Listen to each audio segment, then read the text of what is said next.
So hi, everyone. Welcome to today's webinar on AI in action, transformative success stories in pharma. My name is Gianluca. I'm co-founder and CTO of Hyntelo, and I'm thrilled to be moderating today's session, brought to you with the support of Veeva. So I hope everyone can hear me. So if any problem, please send a message on the chat. And I also encourage you to post questions on the question and answer section through the meeting. So this webinar aims to inspire pharma professionals to learn more about opportunities, challenges, and really practical application of AI within the pharma industry. Indeed, our guests will share insight on how AI can enhance processes and drive business success through some real use cases. But let me introduce our guests. We have Michael from Novo Nordisk, Kishan from Bayer, and Rob from Veeva.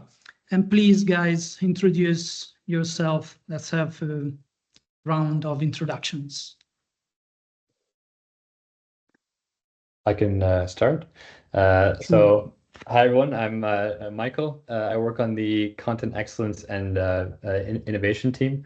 And essentially, the work that I'm doing on my team at Novo Nordisk is that we're looking into how we can apply AI and also process optimization to our content generation and management strategy. And what that kind of means is that how we get content to market for our affiliates. We have certain processes in place, so I'm responsible for figuring out how we can use AI to improve those processes. So happy to be here and have a great discussion about AI. Thank you. I'll jump in. Hello, everybody, and thank you, Gianluca, for the invitation. I'm Kishan Rees. I work in global medical affairs for the external language, but for people that have been following Bayer's journey in dynamic shared ownership, there's a new function which is called the Global Commercialization Unit, where everybody, regardless of what function you were originally in, is being orientated around customer and product-facing teams. So it's really important that we understand what our end users need, i.e. doctors, nurses, healthcare professionals, day-to-day in the field. And then from a global perspective, we give them solutions via our teams around the world. Bit of a background for me, I'm a physician by training, did 10 years in the NHS in the UK, general surgical training, trauma orthopedics and emergency medicine, and have been in the pharmaceutical industry for just over 5 years, spent 3.5 years at AstraZeneca in the UK and then Sanofi, and have been at Bayer since December 2022. And that my role there has very much been about bringing in professional principles and practices of broadcasting. So how can we create content to empower and engage our field colleagues to go out and have those meaningful interactive conversations with healthcare professionals around the world? So yeah, with that, I'll pass to Rob. Thank you, Kishan. So welcome everyone. Great to see you all today. My name is Rob Best. I'm a director of commercial content strategy here at Veeva. Been here for about 8 years or so. My background in the industry spanned about 14 years. I used to work in marketing and brand management, but before transitioning into software. I said focus on content. That's exactly what it is. So I work specifically globally on Vault Promomats and Vault Medical as well. So really thinking about that entire content supply chain. So today, hopefully I can share some perspectives on what I'm seeing from an industry point of view across that chain, and certainly where AI takes a place. So good to see you all today. Okay, thank you. So to break the ice, I would like to introduce today's theme by sharing the results of the survey we conducted with the help of the people who registered for the webinar. So let me share the first slide. So we asked people to answer, first of all, to this question: what are the main opportunities for pharma companies in implementing AI? So the winner topic is accessing and managing content. Then there are a couple of topics around enhancing HCP engagement across channels, so basically multi-channel, omni-channel orchestration, and improving HCP targeting through segmentation or key opinion leader enrichment. Then we have speeding up of the approval process, so how to enhance and speed up the MLR process, data enrichment, and then optimizing sales call planning. So let's start from the most successful topic. And so it appears to me that there is probably the need of more advanced tool for marketeers, librarians, and sales rep around how to better use and reuse and search the content. So Kishan, what's your experience on this? Sure. So I would say we're pretty early in our journey with Lyrico, in the sense that we only met at Reuters in October, back end of last year in London. But the early impressions have been really positive. I think we've got a situation, as many pharma companies have, in terms of we're sitting on an absolute abundance of materials. And do we make the most out of those materials as an industry? I would probably say not, because they're in different places, it's hard to find, different people have made different things, various reasons. But certainly my reflections are, in terms of how working with you has helped us, is certainly for the video content, which would certainly in the past take a lot of time and manual human effort to transcribe it or to understand who said what, where, in which video. As you scale things globally around the world and you have teams making more and more of their own content, it's also, I can see a use case for this, in the sense that, yes, there's globally made content, and we make it accessible to people. But then there's also, as we empower our teams and our colleagues around the world to make content, they can also positively shape and influence other markets around the world, because what is happening in one area is more than likely to be replicated. So we are finding it, or we see, I think it will be a very efficient use of resources in terms of making sure that we don't remake things for remaking's sake, and we can actually deploy resource to make things where there are real gaps, rather than just making something because somebody doesn't know about it. And they are two very different things. And I think it's really important as well. So the meta tagging and the summarization, the referencing, and not referencing in the way we would know it, but going through the videos and saying, this person has said this, or this person's happy, or this person's mentioned this product or graph or whatever. The granularity and the speed at which we can get that data from Lyrico as a platform has been super, super helpful. Thank you, If I could Kishan. if I could just add on to that too, I think, Kishan, what you mentioned about the content reuse is also, I think, something that we're closely looking at, because we're also sitting on at Novo Nordisk, we're sitting on tens of thousands of materials that have been created in all different markets, and we're seeing, I think a lot of pharma companies are seeing a very low content reuse rate. Our content reuse rate across markets is somewhere between, I think, 4%, 3%. So it's quite low.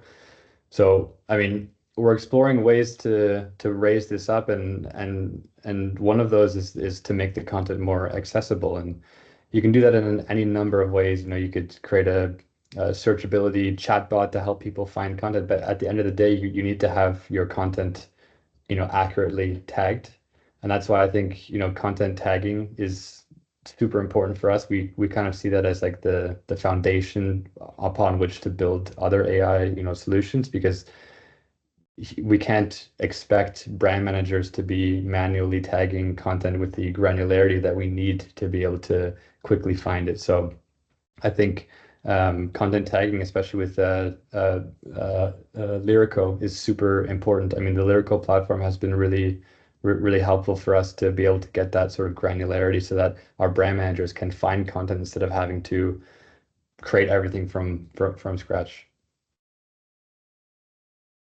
Thank you, Mike. Please, Rob.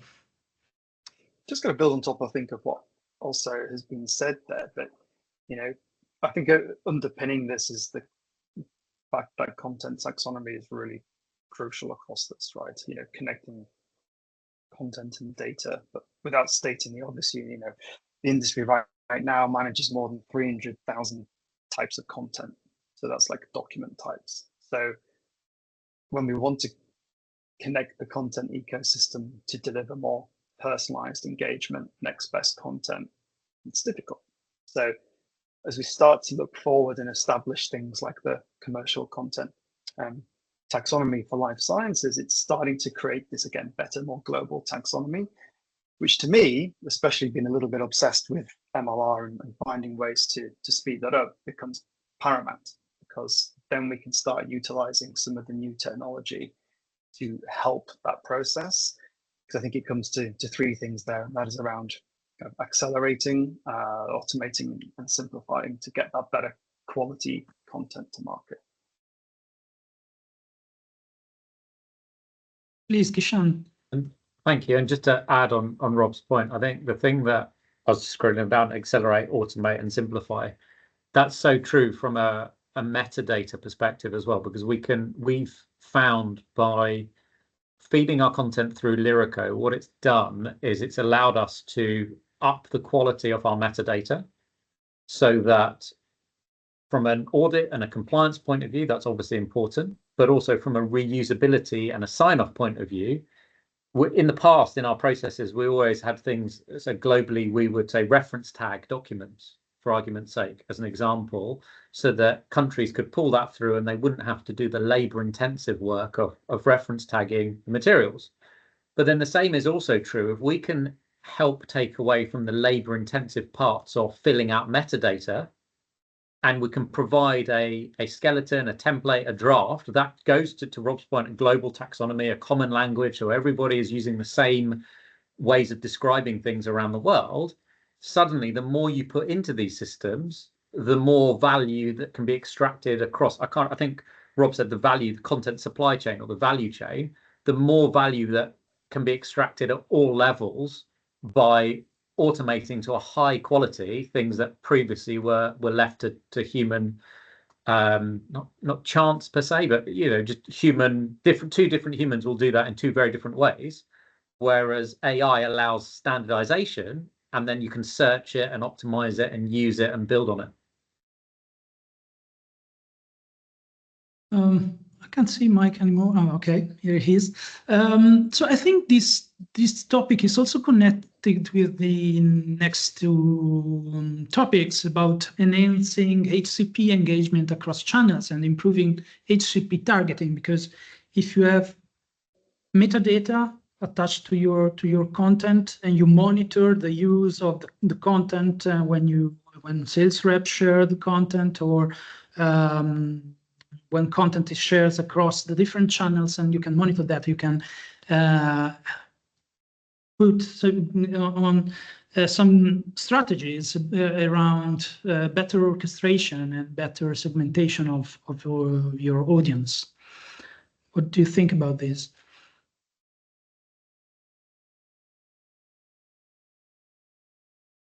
I don't know who was that to, Gianluca, sorry?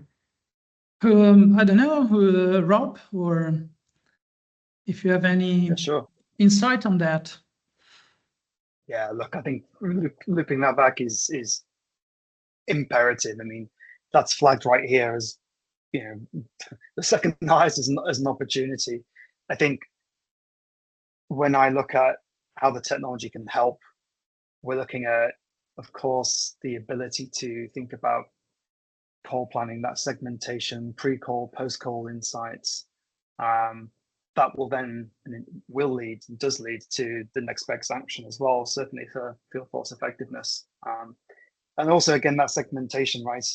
It depends, of course. In our industry, there are still many different models that marketing are using to drive the right scientific data information to patients and HCPs. But when we start thinking about focusing that to a persona level and the messages and the scientific communication objectives that are linked to this, it's a lot of data and a lot of information. So how do we make sure the taxonomy is correct to manage that? But also, how do we ensure that downstream and upstream we get the right data coming to the right outcomes? And that, of course, that's where we're seeing AI solutions right now addressing the engagement across these channels, but also segmentation. So it kind of covers, I think, 3 out of the 6 here in terms of the opportunities right now. Okay, so and finally, just wanted also to comment around the MLR process, because for Hyntelo, this is a very hot topic. We are investigating into AI augmented solutions, I would say. So it's not completely AI based, but we believe that man in the middle is always needed, at least in this phase. So Mike, for example, what do you think about this? It's a promising opportunity? Yeah, I mean, definitely. I am a little bit surprised that it's not number one, but I mean, it is close. But at Novo, we see the MLR, speeding up the MLR process as kind of, a must-win battle for us. And the reason is because we expect over the next few years that the amount of content that our brand managers and our teams are going to be creating is going to, I mean, we expect it to explode, because there's going to be new capabilities for creating content using generative AI, new tools available for reusing content, new ways to personalize content. So in theory, a brand manager should be able to say, create me 5 different versions of this email for a different, target audience. That's going to increase the amount of content that you create by 5.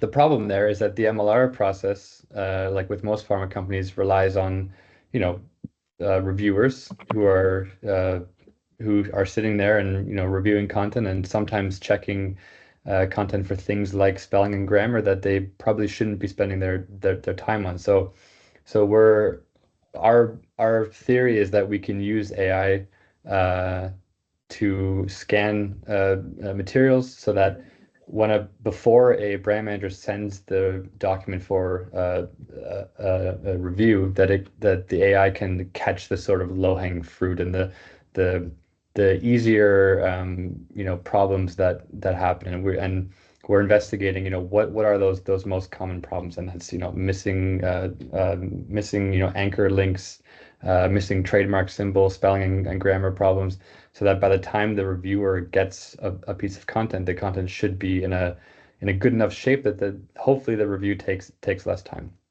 So in theory, that sounds great, but in practice, where it's a little bit trickier to kind of implement, and we're looking in, we're investing heavily in kind of different options, and we're exploring that now. But just to sum it up, we see this as a must-win battle. We can't do any of the other AI opportunities without first addressing this one.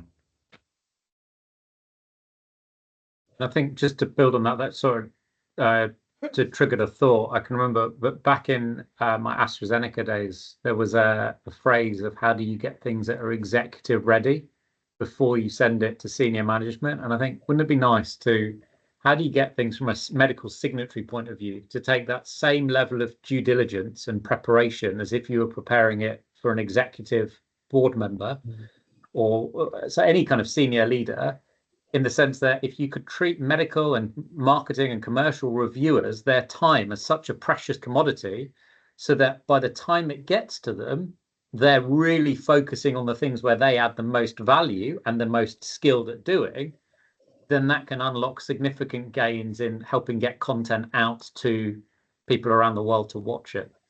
So yeah, I couldn't agree more. And I think it's also important to note that at least for us, like we don't see AI technology taking over the role of a reviewer. I mean, it's actually the opposite. This is something that we're looking to augment the review process and make sure that the human in the loop that will need to be there. I mean, there needs to be someone to actually sign off on the material, that they can focus their time as as you were saying, to focus their time on where they provide the most value. So we don't want doctors and lawyers to be spell checking. That's not a good use of their time, just to be completely honest. So we want them to use their expertise, and there will be, of course, things in materials that require a critical eye that AI can't give at this point. So that's where we see the value being. I think just to add to those points too, if I think about, again, tying in both AI, to be fair, and automation, I think it's good to think about how both go hand in hand too. The area for which I think we're seeing as the industry as a whole is this kind of quality check, right? I'm thinking post Gen AI, even Collaborate. How can we think about what's important to be pre-checked to reduce a review cycle, that approval time from the average of 21 days? Tools are coming out left, right, and center to certainly help with this. I think a core part of it from our perspective too is making sure that if it is going to be incorporated into the processes, we still want to make sure a user experience is fundamental and paramount to that, right? Because what we don't want from a technology perspective, from a reviewer, from someone who's preparing that content, to be flipping in and out of different platforms and different solutions, ultimately to be told or given, perhaps it's a score on risk, perhaps it's, the basic spell check. So there's many different things that are available now, I think, but all want to address the same thing: increase in content, but we still need to keep the quality high, and we need to make sure it's better and more relevant to field and other channels. That's a question from the audience about this topic. So how far might auto MLR using AI be able to get along the whole MLR process? 70%? What do you think?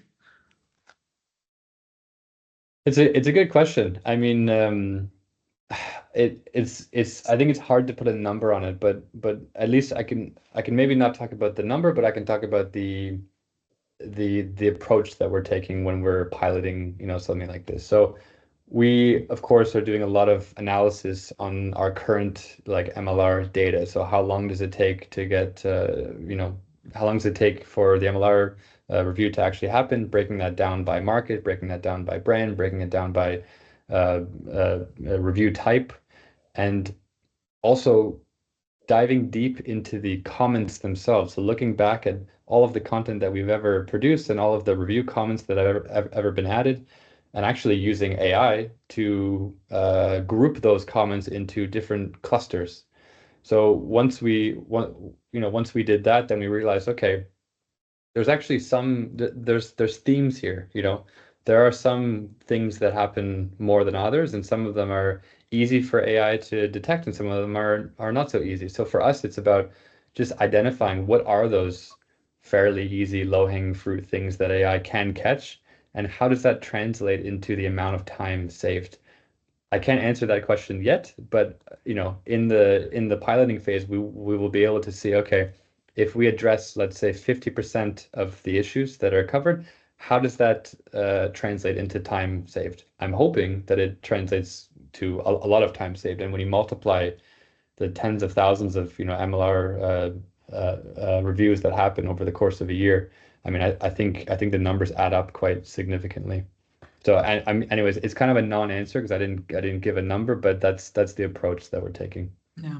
Probably it's too early to have an answer. I was going to say that as well. Gianluca, sorry to chip in. I think it's way too early for me to comment on that. But to what was just said, and just build on it a little bit more, I can also see a use case in terms of if companies have undertakings where they've been found in breach of the code before, suddenly this opens up and allows us to see what the review comments were, helps us from an audit point of view, but more importantly, helps protect as an industry, our obligation and our commitment to adhering to those undertakings in terms of code breaches in the past. So I think it's the human in the loop is really important.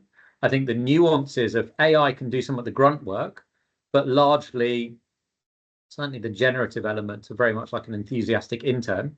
And it sounds very plausible, but you need specialist people and expertise to ultimately rubber stamp it and put their registration on the line and say, yep, this is correct, because that's where we're at as an industry at the moment. And I think I'd share a quick reflection from, we were very lucky to get the opportunity to go to McLaren and their technology center in the UK. And what they were saying was, at the moment, is because in F1, AI is not regulated, and they're looking at the regulations in terms of the cars and the weight and what they can do and what they can't do.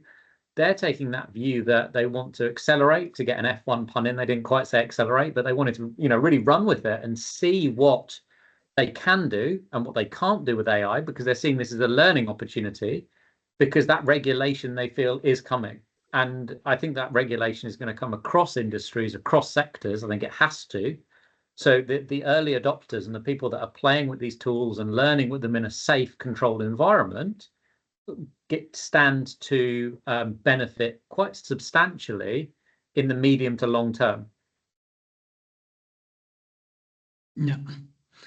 I think this is a good introduction for the challenges also, because regulation and compliance restrictions is one of the topics that receive the most votes on that. So let's go very briefly around these results. Then, since we are running late already, and I want also you to discuss briefly some real use cases. So the number one problem seems quite a technical one. So integrating data from various sources. But then probably, I don't know if this can link also to the other problem, the third one, that is the lack of data-driven culture, and maybe the lack of data strategy that all put together brings to this. Then there are compliance restrictions, undefined governance, global versus local, data gathering, cleaning, lack of internal skills, and insufficient budget. Any comments around that? So let's have just one round around these results, and then let's go through the other topic. So I can, yeah, sorry, I was just gonna, I can just briefly talk about the integrating data from various sources and just overall data, lack of data strategy and all that kind of stuff. So just from my experience, of course, when you're building AI solutions, or when you're when you're integrating pre-built solutions into your kind of ecosystem, the more access to data you have and the more structured that data is, obviously the easier it is to implement these systems. That's a very oversimplified way to say it, but what we're finding, and I think this is true of a lot of companies, not just pharma companies, is that data is kind of all over the place in silos, and sometimes you have content like review data in ProMats, and then you have performance data in another system, and so on and so forth. So I can just give you a small anecdote. We're building a sort of like a content searchability chatbot currently, and it was a little bit of a challenge to connect performance data with the Veeva Vault ProMats data, because obviously Veeva Vault ProMats is our, we like to say our single source of truth, but in reality, if we want performance data of how that email performed, or how many views the web page has or had, we need to go to another system, and so we had to do some creative things in our AI chatbot to sort of like cross-reference that data. So these are the types of challenges where it's not impossible to do it, but of course, if there was a unified CDP, or a common data platform, as we call it here, it would be much easier. So integrating data from various sources, it is a challenge. It's not necessarily a roadblock for us, but it would be a lot easier if if we live in a perfect world where our data is perfectly organized and all in one place. Thank you. I just think quick one from me would be, how do we get and engage and involve signatories in the early process of this? Because for people that are interested in AI, yes, it's great and it's exciting and it's new and it can add a lot of value. But for the people that are not necessarily as close to it, how do we bring them aboard? How do they shape it? How do they get involved into these processes early and ultimately come to with that red team approach, which is in journalism where you run a story, you have a red team that is kept away from it, but then is specifically there to ask the stupid questions, because often that is where the biggest value is derived, where people with lack of understanding of something because they're new to it actually see the things that teams that are immersed in it from a snow blindness perspective and can't see it, they can add significant value. So that would be my top tip from a sign-off perspective.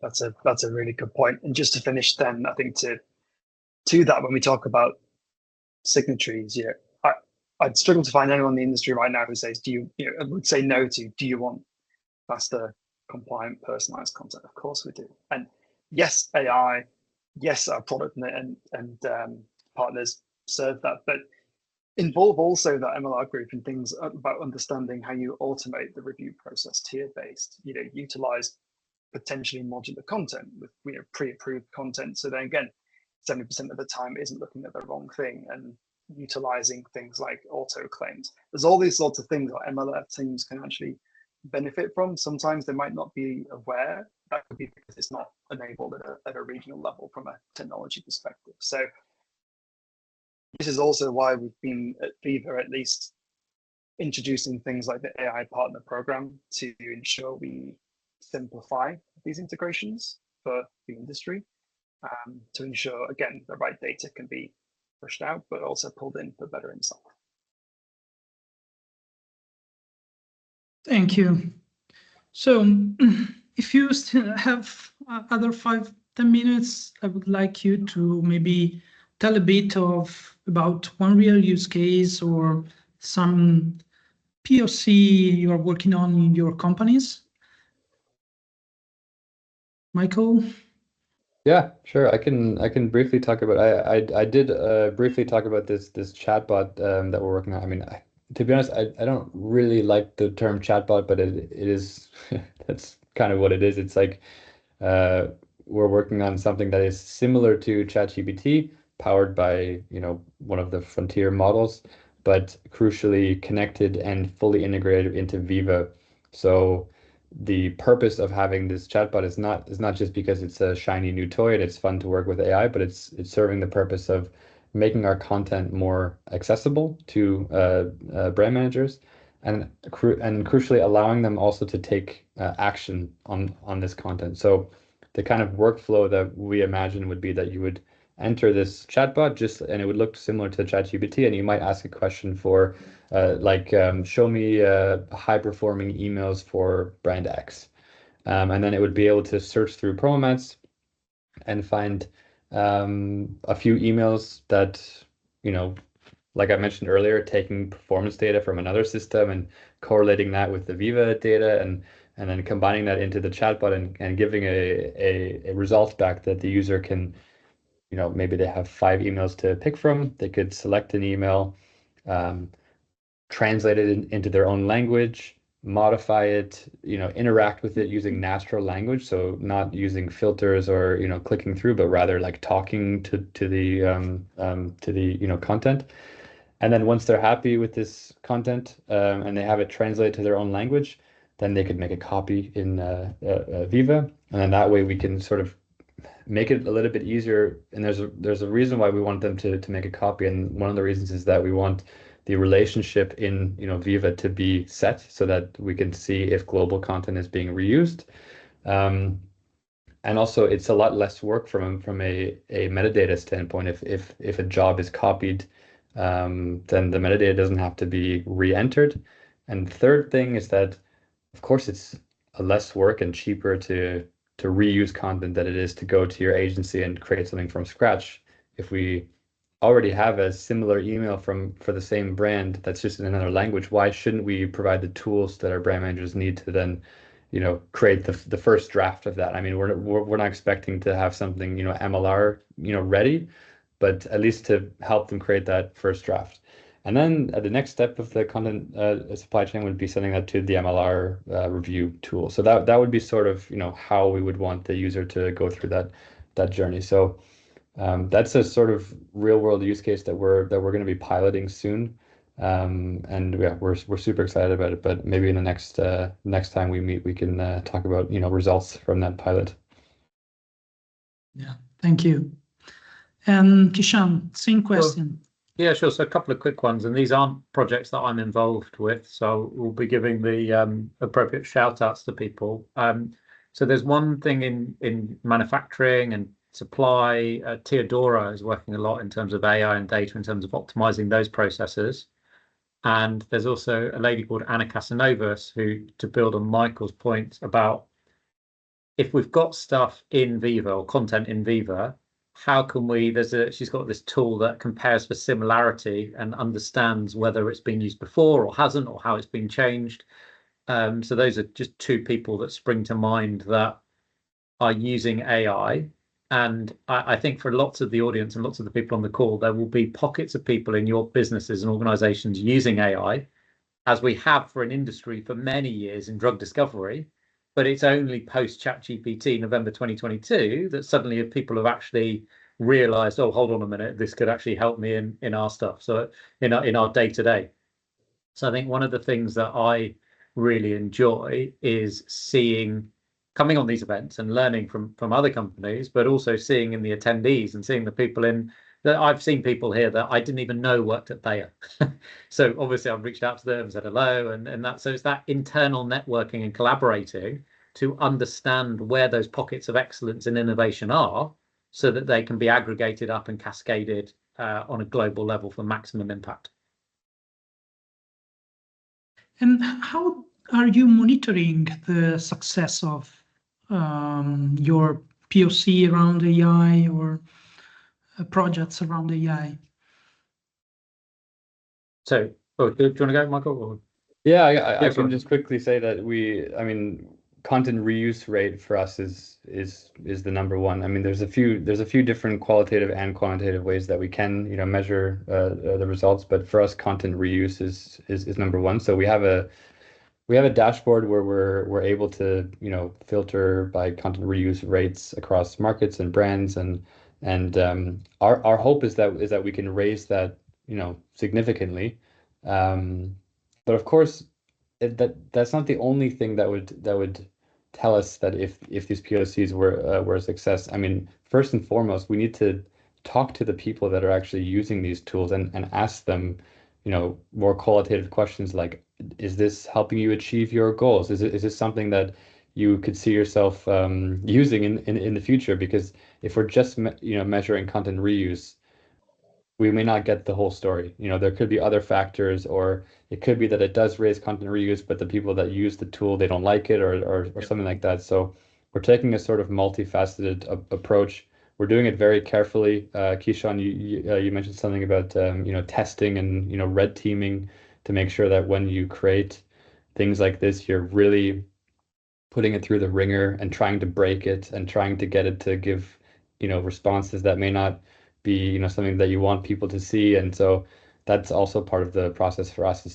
to keep that to a in the piloting phase, keep it to sort of a smaller group, and to work closely with them, to have meetings with them and workshops with them and get their feedback as the product is being developed. So it's sort of a long-winded answer, but it's a combination of KPIs like content reuse, but also qualitative interviews with the actual users. And just to add a little bit, it's yes, agree, all of the same. And from a meta tagging perspective or a tagging perspective, we're assessing the accuracy, searchability, and reusability of materials. But beyond that, we're also looking at how do we supplement capability and talent already within our business.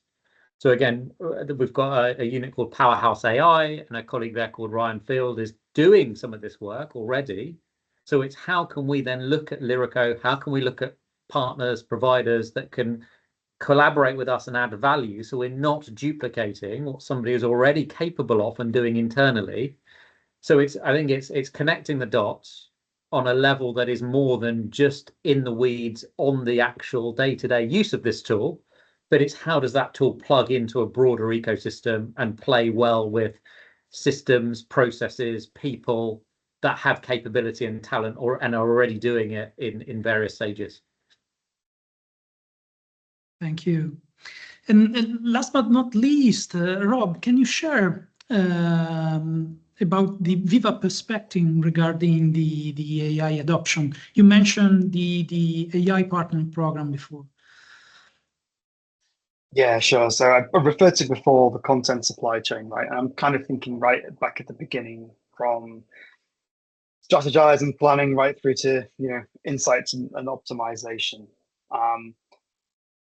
We're seeing the biggest uptake in AI and those who are looking to join the program for quality checking, pre-MLR for sure, and Gen AI with regards to kind of creation and populating branded templates, right? Fairly common. But the AI program, so what it is, and the reason why we set it up, and obviously Hyntelo is part of this. We have 4 so far, and more in the pipeline. So please do keep an eye on it. It's ensuring an industry approach to enable innovation, but within life sciences. And obviously everyone's exploring many different solutions across several use cases. We're seeing that technology is evolving, obviously, but the program is really focused on the strategy to enable it for our industry with confidence. And the bit around the confidence means that it provides, as a partner being in this program, it provides Veeva Vault and also Veeva Vault direct data API access, also then the enablement, and also then the support of that. So what that means is select partners join the program who've developed and delivered these good solutions, innovative solutions. But the important part is it's powered by Vault data and it integrates with the applications. I mentioned early on, I think, about user experience. You still need to ensure adoption, never mind if it works, for it to obviously be used, and it's paramount. So by setting up and creating a program will not only help with standardization, but the right support for this sort of integration. That's where, as a technology company, we can certainly help. We want to make it simpler for the industry, have a core set of standards. That's why we're, again, driving a simplified taxonomy. So ultimately, the program's going to help address integration concerns, drive better user experience, hopefully reduce a bit of complexity, I think, around some of the architecture, tech stack. But I expect also compliance risks as well. Thank you, Rob. And I would like to thank you all. So we also went over and went late.